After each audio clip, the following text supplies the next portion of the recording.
छोटा सा गांव भीमपुर घने जंगल के किनारे था। उस जंगल को लोग काला वन कहते थे। दिन में भी वहां अजीब सन्नाटा रहता और रात में पेड़ों के बीच से फुसफुसाहट सी सुनाई देती। गांव के बुजुर्ग बच्चों को सख्त मना करते, काला वन के अंदर मत जाना, वहां रहस्य है, खतरा है और कुछ ऐसा है जिसे समझना आसान नहीं। उसी गांव में रवि नाम का लड़का रहता था, जिसकी उम्र 15 वर्ष थी। वो उसके दादाजी से पूछता है, दादाजी, जंगल में ऐसा क्या है जो वहां लोग जाने से डरते हैं? बेटा, कुछ सवालों के जवाब न जानना ही बेहतर होता है। रवि बहुत जिज्ञासु था। उसके दोस्त मोहन और सीमा भी उसके साथ थे। तीनों ने तय किया वे जंगल का रहस्य जानेंगे। अगर घर वालों को पता चला तो? सच्चाई जानने के लिए कभी कभी डर से आगे जाना पड़ता है। ठीक है, कल सुबह चलते हैं।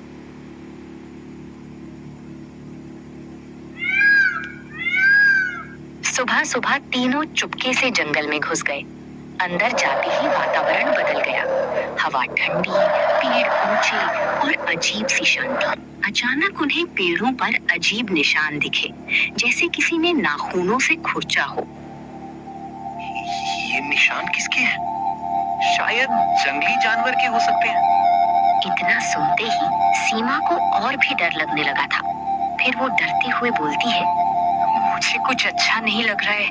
हाय, अगर यहाँ कुछ हुआ तो? शाम होने ही वाली थी और तीनों डर भी रहे थे और आगे भी बढ़ते जा रहे थे। उन्हें फुसफुसाहट सुनाई दी, जैसे कोई उनका नाम पुकार रहा हो। रवि, मोहन, सीमा। ये सुनकर तीनों रुक गए। तुमने सुना? हाँ, ये हमारी आवाज नहीं थी। घने पेड़ों के बीच उन्हें एक टूटा फूटा प्राचीन मंदिर मिला। दीवारों पर अजीब। तभी रवि बोलता है, ये मंदिर बहुत पुराना लगता है। इतना कहते कहते वो और आगे बढ़ते हैं। फिर वो थोड़ा और अंदर जाते हैं तो एक गुप्त दरवाजा मिलता है। दरवाजे के अंदर एक गुफा रहती है, जिसे देखकर वो डर जाते हैं। फिर भी वो साहस करते हुए उस गुफा के अंदर जाते हैं। जब वो वहां पहुंचते हैं, वहां देखते हैं सुरंग के अंत में उन्हें दीवारों पर चित्र मिले। चित्रों में दिखाया गया था कि ये जंगल कभी एक शांत स्थान था, लेकिन लालच में आकर लोगों ने पेड़ों को काटा, जानवरों को मारा। तब जंगल की आत्मा ने श्राप दिया। तो ये जंगल श्रापित है? नहीं, ये जंगल इंसानों के लालच का परिणाम है। अचानक एक तेज रोशनी हुई। एक आकृति सामने आई। मैं इस जंगल की आत्मा हूँ। मेरा कभी ख्याल नहीं रखा गया। सच यही है, प्रकृति से खिलवाड़ करने का परिणाम हमेशा भयानक होता है। अगर तुम लोग सच में अच्छे हो तो गांव को प्रकृति बचाने के लिए प्रेरित करो, तभी श्राप हटेगा। तीनों गांव लौटे और सबको सच्चाई बताई। पहले किसी ने विश्वास नहीं किया, फिर उन्होंने जंगल के पास पौधे लगाने शुरू किए।